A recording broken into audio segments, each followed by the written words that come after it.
YouTube, YouTube, YouTube. Youbiest of the tubiest. That's you. I'm 50 plus. Yeah. Yet another hiccup.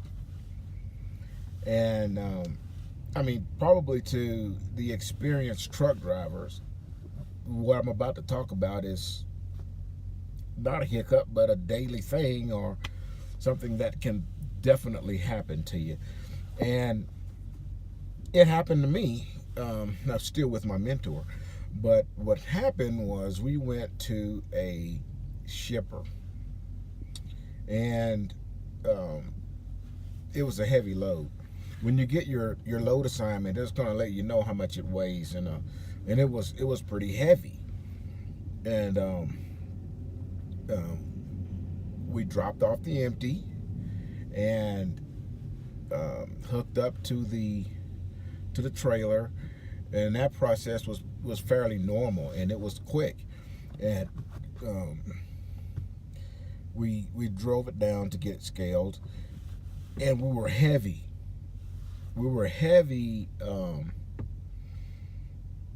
800 pounds, 850 pounds heavy. So we had to slide forward because we're going into California, and you have to go slide the tandems forward to go into California. So we had gotten as far as we could, with the tandems, and it wasn't going to scale. So we had to drive back to the shipper. And then the shipper took about 30 minutes to work on the load to try to make it scale. So then we had to drive back to the scale, and guess what? Now it's 500 over. So then we have to go back again. They reworked the load again. Then we went back to scale, and we were 250 pounds too heavy. Yeah. So we had to go back to the shipper yet again. This time they decided to remove one of the pallets, and these pallets weigh 2,000 pounds, so definitely under now. Okay. But the whole process took 4.5 hours on a load that should have been dropped and picked up. So the whole time you're on duty, and it's taking your hours away. I mean, you can't go off duty for them. You're working, so you got to stay on duty, and it eats up your time. And I know this is probably something that you deal with. Well, I won't even say probably. This is something that you're going to deal with along the road, as if you decide to come out here and drive trucks. But it eats your money. It eats your money away, and you don't get detention because it's not like they're not working. You got to be 2 hours, with it before they can start paying you detention. So that day I only got 4 hours of driving in, something like that. It sucked. I'm really trying to push to get that 200. I'm ready to move forward to the next phase. I mean, I'm having a good time. Me and my mentor get along really well. We're having a real good time, and he's teaching me just a ton of stuff. So, I'm enjoying it. But I'm ready. I'm wanting to, the deal is you got to do 200 hours with your mentor, and it's going to take at minimum 4 weeks. That's minimum. I mean, if you're thinking about it, it's only so much driving you can do, and then you got to factor in a little bit of downtime, issues, and weather. Not all the time you're going to be able to drive, 68 miles an hour. You may end up, driving through snow like I've done, and then you have to back it down quite a bit, and the time doesn't matter because you're driving. It doesn't matter if you're driving 5 miles an hour or 70 miles an hour. You know, it's the hours behind the wheel driving is what's going to take for you to go to the next phase. But if you think about it, once you get paid by the mile, then that does make a big difference. A big difference. And that's just something to be aware of. But I'm getting, you know, closer because we do a lot of long trips. I'm on my way to Las Vegas right now. And again, we're going to be early. Just say we roll, man. We roll. I do my shift and he gets in and do his shift. And then right now we're so far ahead. It's Saturday, and we're in New Mexico. Tomorrow evening we'll be in Las Vegas, and the load don't have to be at the receiver until Wednesday. So we're gonna T-call it, and I'm looking at the call quorum. I'm gonna show you just real quick. Let's look at this. Okay, see where they just sent that to me. It says next load information, origin and destination. That's how they send you your loads, okay? But they had to send us a new load because we're gonna have to T-call this load. Okay, hold on a minute. Let me get you guys situated.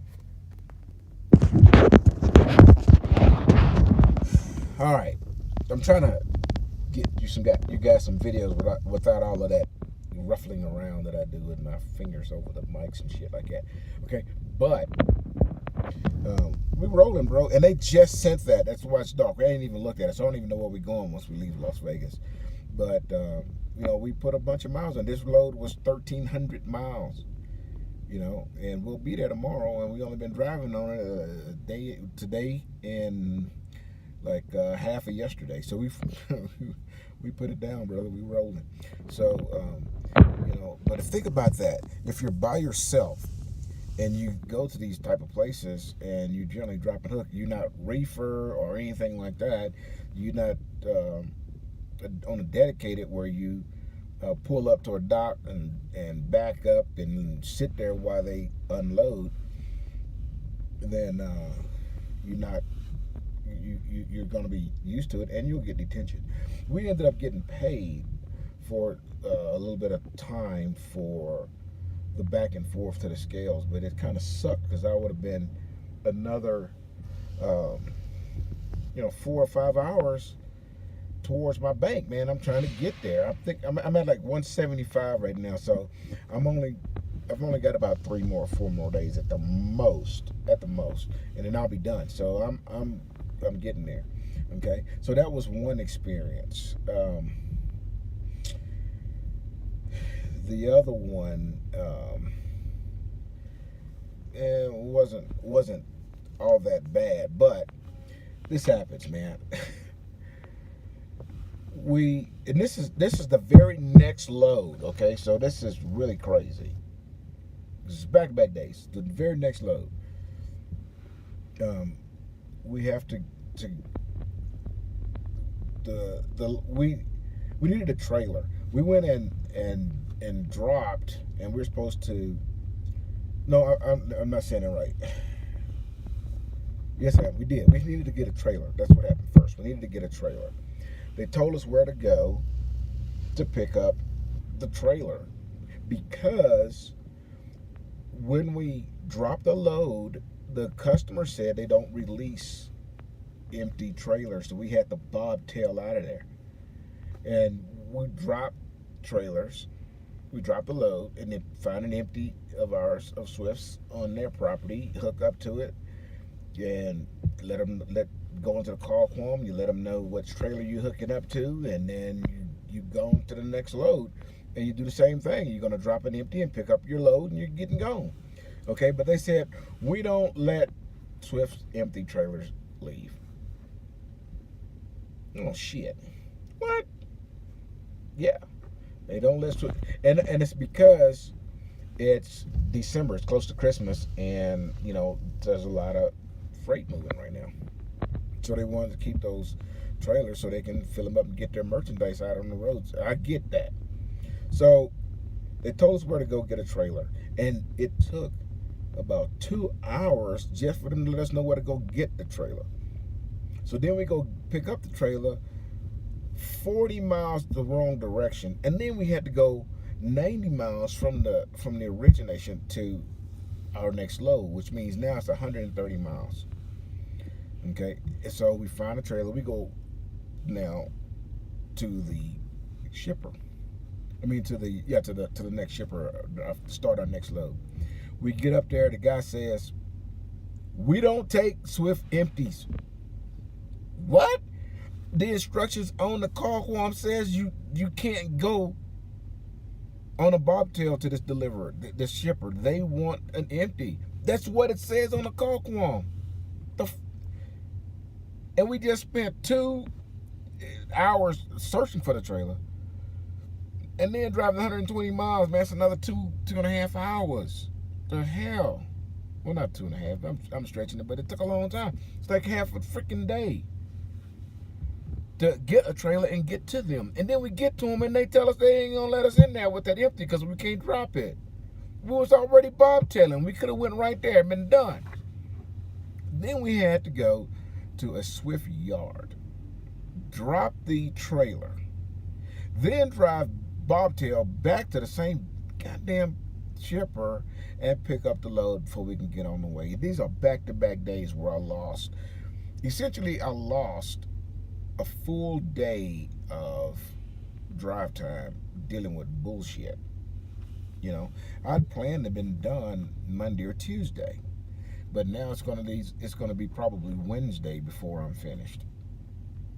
That sucks. But I'm experiencing some of the things that go along with trucking that you're just going to have to suck up, you know, learn to deal with it, and try to turn it into something as positive as you can.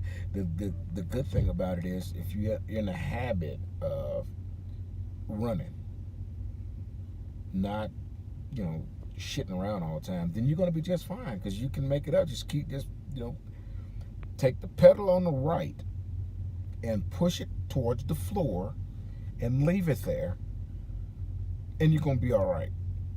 It's every time you pop that yellow button, open the door and go sit on your ass or crawl in that bunk back there, that's when you're in trouble. The amount of time you spend with that yellow button pulled out, that's not good. Roll and you'll be okay. Okay. So right now I hadn't had an opportunity to shoot at you guys because we do a lot of moving, and my mentor's in the truck with me, so it's kind of hard to find time to do this. But right now we're at a truck stop, and I was supposed to take a 30 so I can recoup some more time, and I'm gonna recoup. I've been driving a little over 4 hours, so I've been driving about 5 hours. So I only had 2 hours and 40 minutes left to drive. But if you take a 30-minute break, you'll get some time back. And looks like I'll be able to drive at least another 4 hours. So I get about 9 hours today. And then I'll see what I got in the bank for tomorrow. But we don't run out of hours because you drive 8 hours, 45 minutes. So, you know, 8.75. That's what you drive. If you do that every day, you're going to be just fine. You're never going to run out of hours. A lot of guys don't do it that way because they'll lose hours because they don't want to drive on certain days. They want to take like a day off. The fuck is that? You know, I mean, you're driving. You're a truck driver. Drive. You're not at home. So you ain't get, you know, you ain't in bed with your wife. What the hell? You ain't playing with the kids. You must well be driving. You know, so you drive 8.75 every day. And you'll always have time in the bank, which means you don't have to do a reset because you drove, shit hours. That happens because you're driving and driving and driving, and like 10 hours, and then another 10 hours, another 10 hours, 11 hours, whatever, and you end up, having to repower because you won't make it to the destination because you're out of hours, and that means you got to sit there and do a reset. And so all the time, you miss that. It'll hurt you in the long run. So you drive every day. You just don't have to drive 10, 11 hours every day. Just drive 8 hours, 45 minutes every day. And you'll be just fine. And think about all the rest of the time that you got off. You're only going to be driving them. And if you time it right, you can get to the truck stops before a bunch of other people get to the truck stops, and you have a place to park. Okay? I'm going to turn around and look. See that? Look at all those parking spots right there. And as you can see, some of these guys are drive in. If you get here early enough, you get in the slot, pull all the way forward, and then you have to back out. The truck directly in front of us with the tail lights on. There's a Penske truck, and then another truck right next to it, and then another truck that's pulled all the way forward next to a blue truck. All that front row with that blue truck, they're all pointing out. They don't have to back up. Okay. So that happens when you get to the truck stop early enough. You can work things out. We're here for my reset, not my reset, sorry, my break. It's going to be longer than 30 minutes. And that's because we can do that. Because you go off duty, and I'm off duty for my break, but my mentor went across the street to casino. So he's going to spend a little time over there. He might take about an hour break. And then he'll do another 4 hours, and then I'll come off and he might not do 4, but he might do at least 2, and then he'll come off, and then I'll drive 4. And I'll drive enough to get my 9. So we're at 17 minutes. Okay, I'll wrap it up. So what I'm going to try to do on Monday, I'm talking about tomorrow evening, if that Sunday night, that's going to be my mark, so I know what I got to do for Monday, Tuesday, and to get those last hours. So I'll make a quick one whenever my mentor isn't around, and not that I'm hiding anything from him. I just don't want to be disrespectful, and he got to sit there quiet while I'm talking. But I'll let you guys know pretty quick what I'll have to do next week to get out of this truck and get into my own. So we're almost there. Hang in there with me, and we will get there together. We'll be in our own truck sometime next week. All right, YouTube.